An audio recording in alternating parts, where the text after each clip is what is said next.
For sure. I mean, getting reps under your belt always gonna ease the ease the anxiety a little bit. But I think early on it may have been like I know what I'm doing, but I'm not going as fast. But now I can play fast, and I know what I'm doing, and I think it's starting to show.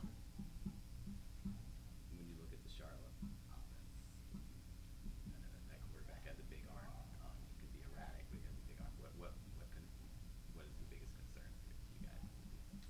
I mean, we just got to keep doing what we've been doing. We're not gonna change our game plan, but we got to stay on top of the routes.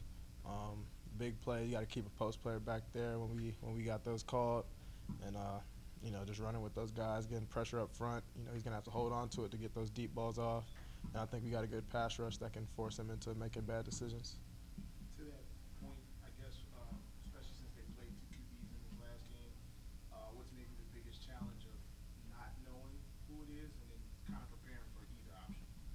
I mean, I think we're prepared for either one. We just know 15 has a big arm, so when he's in, the deep ball's real live, and he can hit any spot on the field. We know that for sure.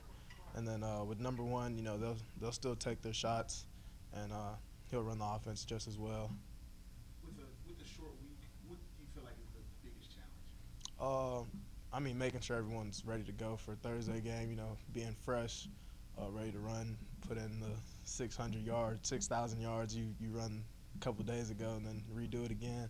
I think that's the biggest concern is getting your body back ready to go. And mentally, what is it like flipping the page so quickly? I mean, that's how Summerall teaches us, to on to the next. So we don't usually look into the past too much, and I mean this week the only thing that changed is we had to practice on a Sunday, so that was pretty much it. Coach Summerall talks toughness is one of his core Oh values. yeah, for sure. What does that mean to you, and what makes this team tough?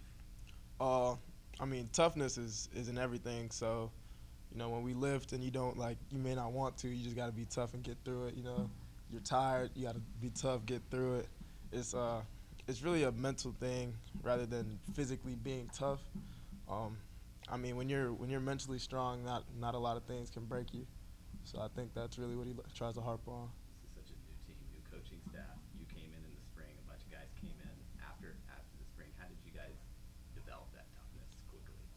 I mean, through our workouts, the gauntlet, uh, just getting punched in the mouth those two games, Kansas State and Oklahoma. I think everyone kind of saw the potential we have, and I think that really brought us together, taking those losses early on. Alex Bauman talked about the gauntlet the other day a little bit, but how tough is that, and how I much is that mean, behind you guys? it's real difficult, waking up that early and getting yelled at, whistles blowing in your face.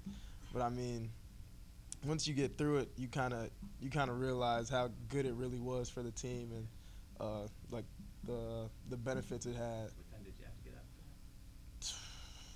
that? I was up close to about 4:50 every morning. That's rough. You spent a lot of time there with a young guy in Kevin Adams, really going back to the Kansas State game and just kind of looking at your guys' ability to close games out from then to now. How much do you feel like that early playing time on task against quality opponents really helps you young guys grow in the secondary? Uh, I mean, Coach Gass usually tells us, you're not young anymore. After the spring season, you're not a young guy anymore. And so I think me and Kevin have taken it on as like it's like our job to come in and not lose a step or lose pace because we can't afford to have a drop off in big games. And so I think we've just continued to raise the bar, and then the older guys in front of us have started letting by a good example, and so we're just able to keep that going. You had 8 solo tackles, and one of those was saving a breakaway touchdown. How important is really just that effort, but also the tackling technique, and where did you really kind of learn to be such a pound for pound tackler?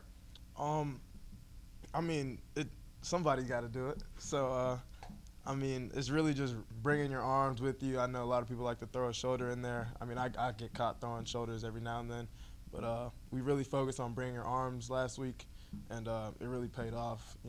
Keeping guys from breaking away and stuff like that. And that kind of earlier time in those games, do you feel like that helped with the speed of North Texas's offense and you guys really being able to match them in the secondary? Oh yeah.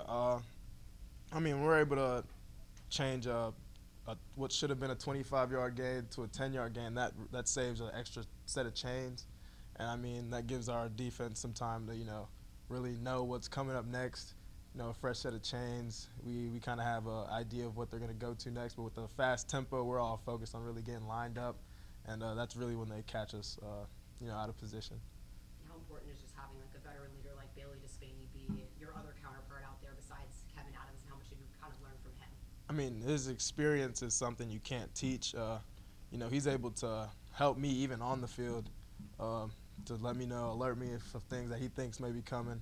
And even if it doesn't happen, it stays in the back of my head, and I'm able to make plays going forward from things he's helped me on.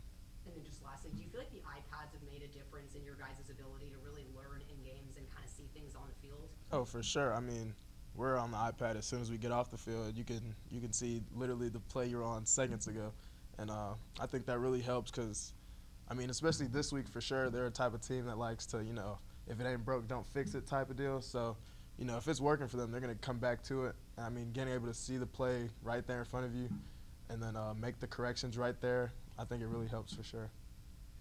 What do you think of Tyler Grubb's hit? The one. I didn't get to see the replay. On first thought, I wasn't too sure. And then I heard the celebrations, and I knew he was good. And then I watched it back after, and he led with his arms. It was clean. Stepping away from the field here, hearing that Patrick is now back with the team, how has this team rallied against him in his loss? I mean, there's nothing but love for Pat, on and off the field. He's a great guy, great leader. He's humble. I mean, it really hurt. It hurt all of us to hear the news, and he does our breakdown for our defensive meetings, so it felt kind of off the whole week really without him being there. But you can really feel his presence back, whether he's like maybe not the biggest vocal leader, but just him being in the room has really changed the morale for sure.